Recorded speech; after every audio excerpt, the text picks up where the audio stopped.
火烈鸟导弹4发全中俄军战机工厂。2026大清算开始，战火烧回俄本土，远东俄军火车脱轨，运输中断。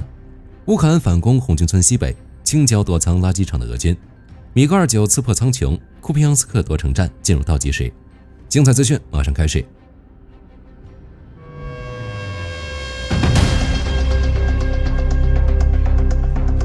你敢信吗？俄罗斯空天军集体失眠了。而这场戏的主角不是那些在天上飞的战机，而是一家躲在比尔格罗德市中心，名字听起来像古董店的公司——斯基泰人 M。如果你不知道它是干什么的，可以简单把它理解为俄罗斯战机的美容美发店，只是它修剪的不是头发，而是坚硬无比的钛合金和复合材料。苏34、苏35，还有那个号称世界最强的五代机苏57，他们身上的每一片蒙皮，每一个精密零件，都必须用到这家公司生产的特殊切削工具。没有这家公司的模具和钻头，俄罗斯的隐形战机就只是一堆拼不起来的废铁。而让俄罗斯空天军集体失眠的夜晚，就发生在2025年9月23日深夜。ABC 新闻最新披露显示，乌克兰曾向这家公司的工厂发射了4枚火烈鸟巡航导弹。这种导弹跟一般的无人机不一样，它是乌克兰手里的拆迁大队。1枚导弹的弹头就重达1吨，这相当于把一台小型休旅车塞满炸药，然后以音速砸在你的屋顶上。当时莫斯科还在嘴硬，说乌军导弹只打中了一座工厂，而且没什么损失。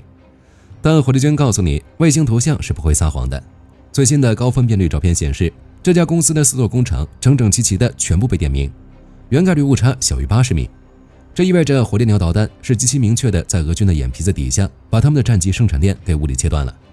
哪怕直到今天，这家工厂的机器依然是冷冰冰的，没有丝毫重启的迹象，这直接把普京的五代机梦想给阉割了。聊到这里，很多朋友可能会纳闷，既然火烈鸟这么厉害，为什么平时我们看不到它的消息？这背后其实隐藏着一个让乌克兰军方又爱又恨的秘密。火烈鸟导弹虽然能飞3000公里，能直接从基辅直接飞到莫斯科打个来回，但这只大鸟实在是太胖了，它的体积比一般的巡航导弹大出好几圈，在俄军的雷达荧幕上就像一只在自家后院横冲直撞的鸵鸟，导致乌克兰对它的突防能力并不是那么有信心。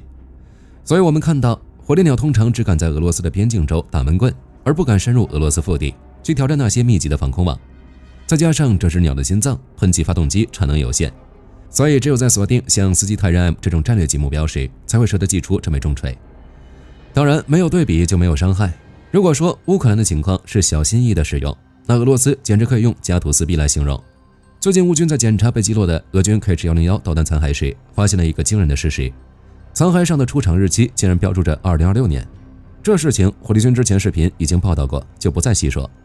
但大家细思极恐一下，俄罗斯内容部情况会不会是导弹工厂刚把螺丝拧好，前线就已经在催着发射了？俄罗斯的战略库存已经被这场漫长的冬天给彻底掏空了。更惨的是，之前普京最依赖的外援朝鲜产的 KN-23弹道导弹已经从战场上神秘消失1个多月了，最后一次出现竟然还停留在去年的12月13日。现在俄军不得不把昂贵的 S300 和 S400 防空导弹拿来打地对地。为什么会这样？火力军大胆推测，除了产能问题，最核心的原因可能很现实，普京手里的美元不够了。朝鲜那边可不吃卢布这一套，拿不到现钱，谁肯继续做着赔本买卖？俄罗斯的战争机器正因为缺钱、缺药、缺零件，发出最后的哀鸣。而这仅仅是这场2026大清算的开始。如果说火烈鸟的点名只是让俄罗斯空天军心疼，那么接下来这个消息绝对会让克里姆林宫感到脊背发凉。2026年1月的最后几天，乌军竟然再次反杀，直接攻入了俄罗斯本土。在席卷库尔斯克的行动中，乌军顺手端掉了俄军的一个前线指挥部。根据军事记者披露的最新画面显示，1月25日当天，乌军钢铁边防旅发起了硬核的跨境作战。他们先是派出了大量的无人机进行蜂群式扫荡，向俄军驻地投下了数枚致命的 FPV 炸弹。画面中，俄军的聚集点瞬间被火光吞噬，一辆正在行驶的装甲运兵车当场被炸成了废铁，甚至可以清楚看到不少俄军士兵在惊慌失措地四处奔逃。紧接着，那一带连续传出5-6次巨大的爆炸声，俄军的一座临时指挥所直接被送上了天。虽然莫斯科方面照例出来否认，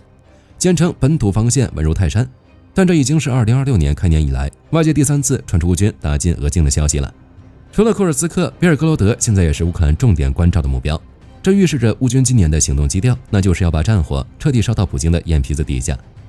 但这还不是最让俄罗斯心塞的，就在指挥部被端掉的隔天，俄罗斯的能源大动脉又被捅了一刀。而这一次，乌军拆掉了库班地区的炼油厂。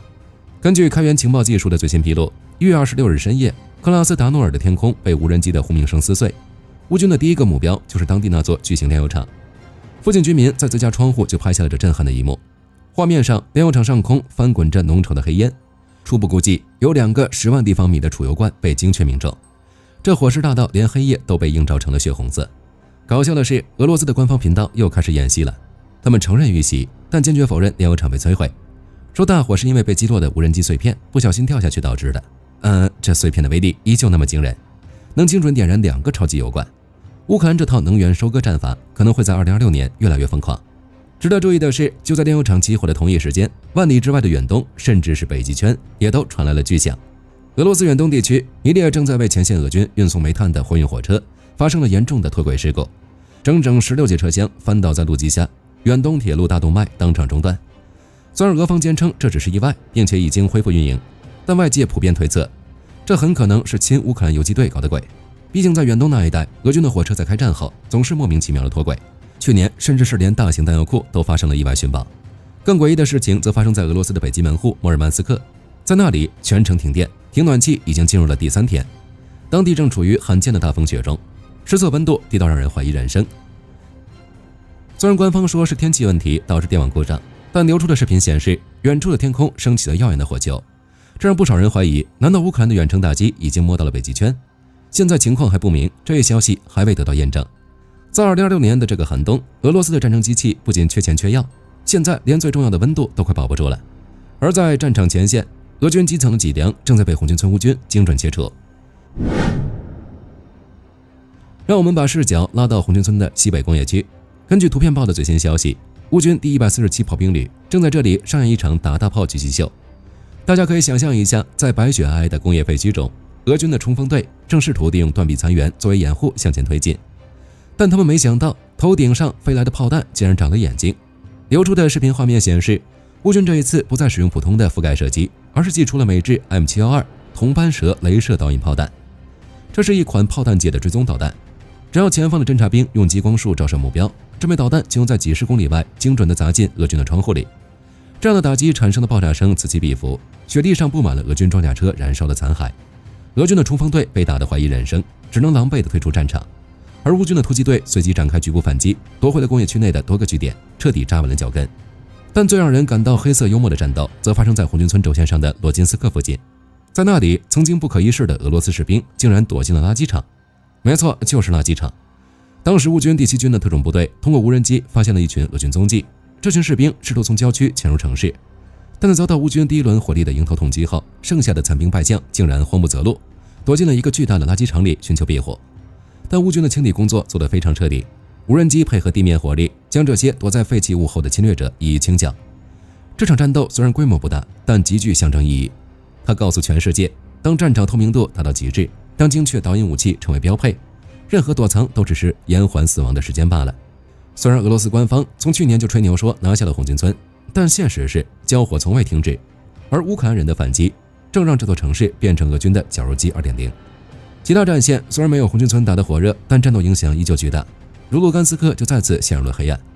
战报显示，乌军最近加强了对俄战区变电站的远程打击，在卢甘斯克，电站爆炸后的黑烟直到天亮都清晰可见，附近再次出现大面积断电。但克里姆林宫的官方口径永远只有一条：没事，这是我们的电力系统在进行计划内维修。火力军觉得这种说法简直是把全世界的智商按在地上摩擦。谁家维修电网需要用到导弹和蘑菇云？结合前面的乌军行动，乌军对卢甘斯克俄军的打击算是乌克兰能源抗战战略的延伸。他们要让占领区的每一寸土地都成为俄军后勤的沉重负担。而在更东边的战线上，乌克兰空军的米格29再次刺破苍穹，这一次他们带来了法国人的神秘礼物。